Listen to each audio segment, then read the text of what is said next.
Squad ने EVM पर राहुल गांधी उद्धव के षड्यंत्र का किया पर्दाफाश।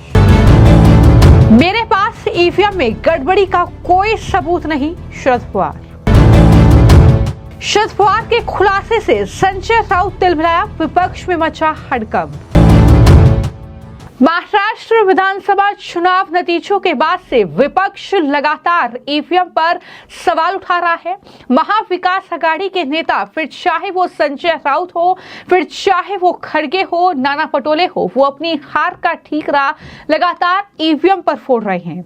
ईवीएम में गड़बड़ी के आरोप लगाकर राहुल गांधी, संजय राउत, खड़गे सरकार पर भी हमलावर नजर आ रहे हैं। लेकिन इन सब के बीच अब ईवीएम को लेकर एनसीपी नेता शरद पवार ने एक ऐसा बयान दिया है जिसने ईवीएम पर कांग्रेस की साजिश, षड्यंत्र, उनकी नौटंकी का पर्दाफाश कर दिया है। दरअसल शरद पवार ने एक कार्यक्रम में वो पहुंचे थे, वहां पर ईवीएम पर बातचीत करते हुए उन्होंने कहा कि ईवीएम के वोटों में कुछ अंतर है, लेकिन इस वक्त मेरे पास इस बारे में कोई सबूत नहीं है कि ईवीएम में गड़बड़ी है।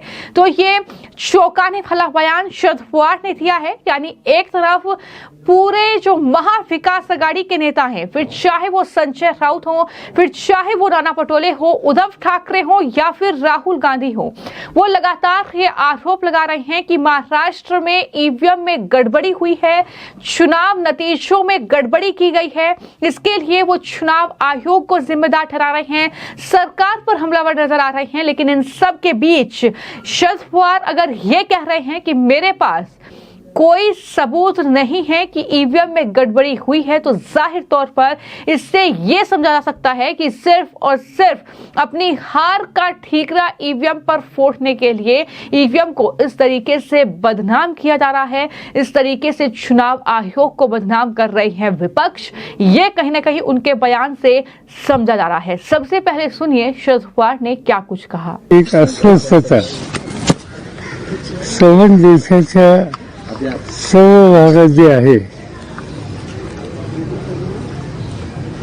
त्याच्याबद्दलचं जे जनमत आहे ते जनमत लावांनी हा कार्यक्रम हातामध्ये घेतला उपोषणाचा, त्या माध्यमातून व्यक्त होत आहे।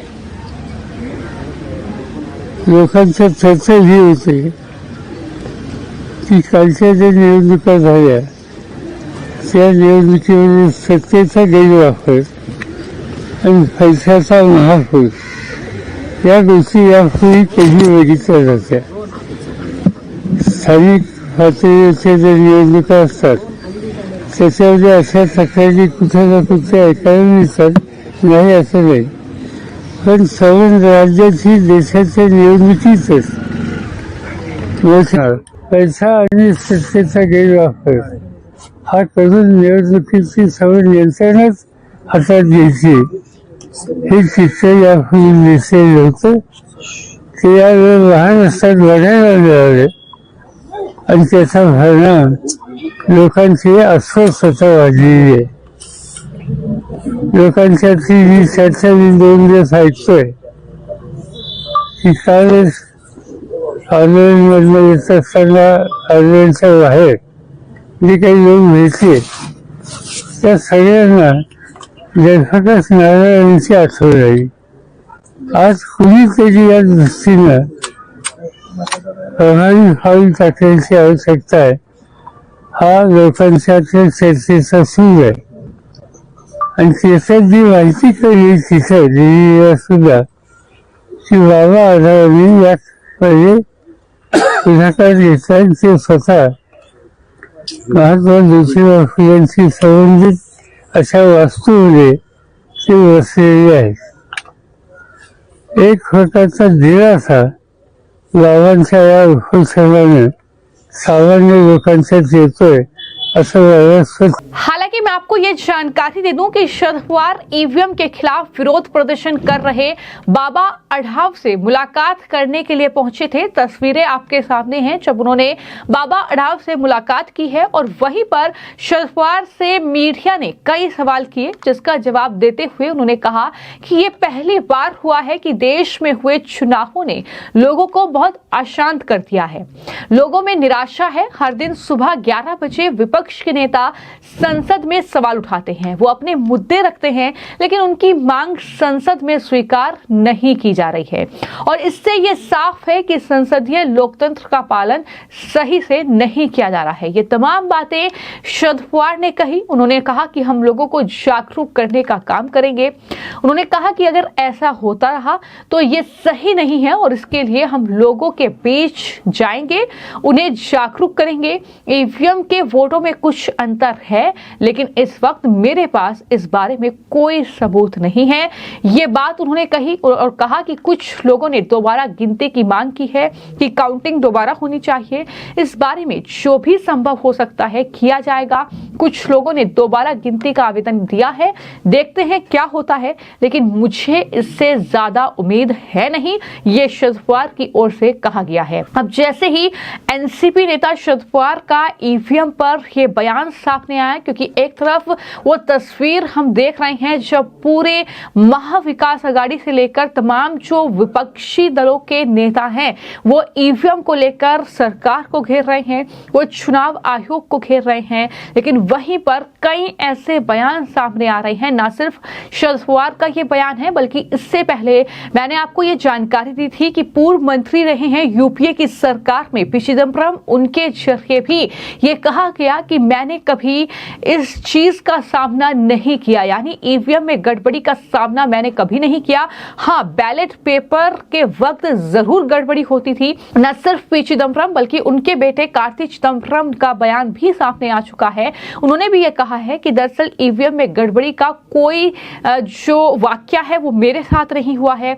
तो इस तरीके के जब बयान सामने आ रहे हैं और अब शरद पवार कह रहे हैं कि ईवीएम में गड़बड़ी का कोई सबूत मेरे पास नहीं है, तो फिर इससे तो यही समझा जा सकता है कि विपक्ष सिर्फ और सिर्फ जिस तरीके से हारा है या जिस तरीके से हरियाणा उससे पहले कई राज्यों में चुनाव में हार हुई, अब जो है आकलन करने के बजाय नतीजों का इस तरीके से हार का ठीकरा ईवीएम पर फोड़ा जा रहा है, जिसको लेकर बीजेपी जो प्रमुख हैं महाराष्ट्र में चंद्रशेखर बावनकुले, उन्होंने विपक्ष पर और खासतौर पर शरद पवार पर जोरदार हमला बोला। उन्होंने कहा कि जब आपने 2017 में चुनाव जीता था तब आपके लिए ईवीएम बिल्कुल ठीक थी, ईवीएम की कार्य प्रणाली की आपने तारीफ की थी, लेकिन आज आप हार रहे हैं।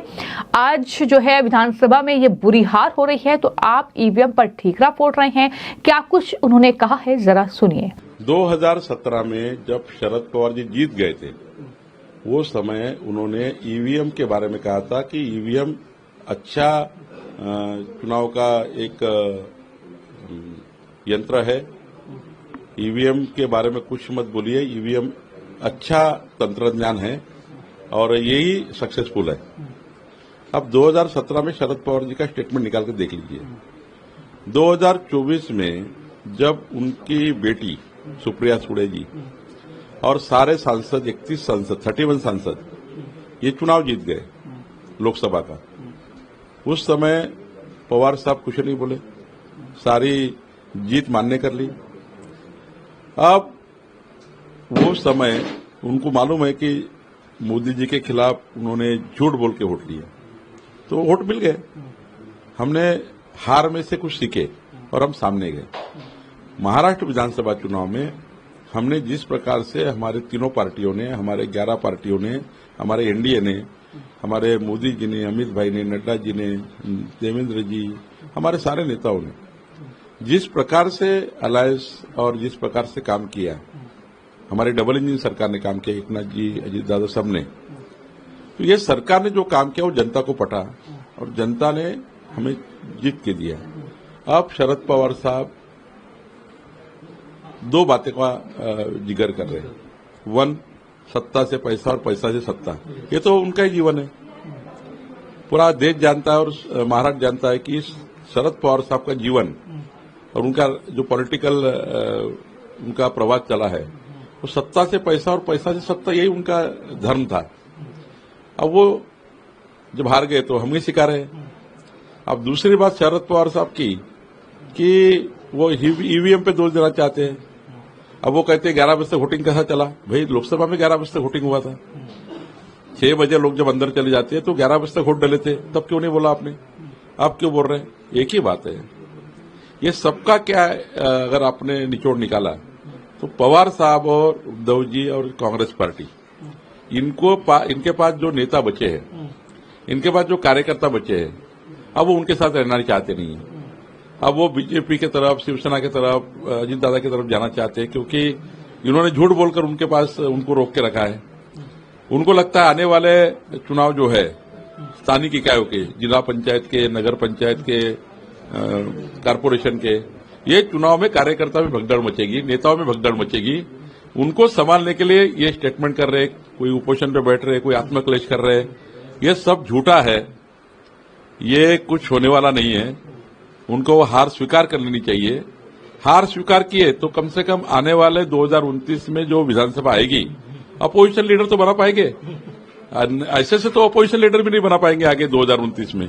भाई 2029 में अपोजिशन लीडर तो लगेगा, तो कम से कम कांग्रेस पार्टी और उद्धव जी और शरद पवार जी उतना तो ख्याल रखे कि थोड़ा सीख ले, इसमें से हार में से सीख ले और 2029 का अपोजिशन लीडर बनाने के लिए मैंडेट लाने का प्रयास करें। तो साफ तौर पर बीजेपी के नेताओं का यही कहना है कि दरअसल जो हार हुई है उससे कुछ सीखना चाहिए विपक्ष को, बजाय इसके कि वो झूठ बोले, इस तरीके से जो है संसद से सड़क तक हंगामा करें, इस तरीके से संसद का समय बर्बाद करें। ये तमाम बातें जो हैं वो लगातार बीजेपी के नेताओं के जरिए वहां पर कही जा रही है। लेकिन फिलहाल शरद पवार का ये बयान अब महाविकास अघाड़ी में क्या खलबली मचाएगा, ये कहीं ना कहीं आने वाले वक्त में देखना होगा। फिलहाल आपकी इस पूरे मामले को लेकर क्या राय है, हमें कमेंट बॉक्स में जरूर लिखें। धन्यवाद।